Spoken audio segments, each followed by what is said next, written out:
బాలస్ అని అంటాం. ఆ బాలస్ ఫస్ట్ మౌత్ నుంచి ఫుడ్ పైప్ ఈసోఫాగస్ లోకి ఎంటర్ అయ్యి ఆ ఈసోఫాగస్ నుంచి స్టమక్ లోకి ఎలా వెళ్తుంది అనేది ఒక టాపిక్. ఫస్ట్ అది మనం తెలుసుకోవాలంటే దాని మీద జస్ట్ ఒక ఎక్స్పెరిమెంట్ నేను చెప్తాను. ఫస్ట్ మనం ఒక పాడైపోయిన వేస్ట్ ట్యూబ్, సైకిల్ ట్యూబ్, ఏదో ఒక పాత ట్యూబ్ని తీసుకోవాలి.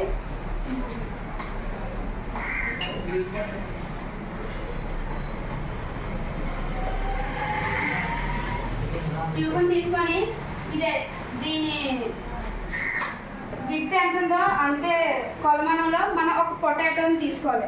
ఆ పొటాటోని తీసుకొని ఫస్ట్ ఇందులో పెట్టి మనం పుష్ చేస్తే అది లోపలికి వెళ్తుంది.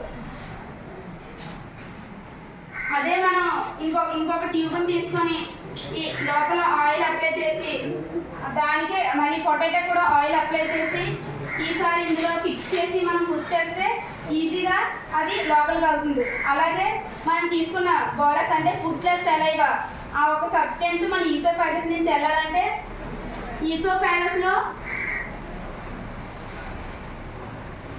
మ్యూకస్ అంటే ఒక simply and jelly like substance is called mucus. ఆ మ్యూకస్ మన ఆ ఫుడ్ ఫ్రీగా మూవ్ అవ్వడానికి మనకి హెల్ప్ చేస్తుంది. అలాగే మ్యూకస్తో పాటు bolus also a slippery like substance.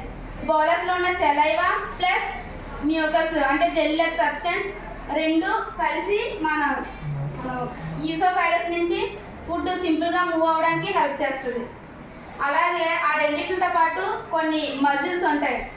ఈ ఈసోఫాగస్ ఇన్సైడ్ ఈసోఫాగస్లో అయితే సర్క్యులరీ మజిల్స్ అని ఉంటాయి.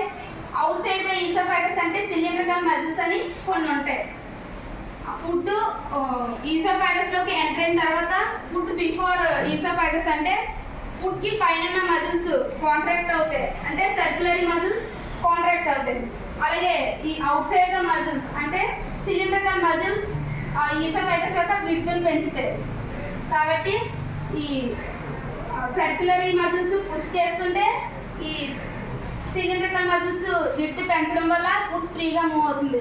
ఎలా అయితే పొటాటోలో ఆయిల్ అప్లై చేసిన తర్వాత పొటాటో వెళ్ళిందో ఇక్కడ మ్యూకస్ ప్లస్ సమ్ మజిల్స్ కలిసి ఈసోఫాగస్ నుంచి ఫుడ్ సింపుల్గా మూవ్ అవ్వడానికి హెల్ప్ చేస్తుంది.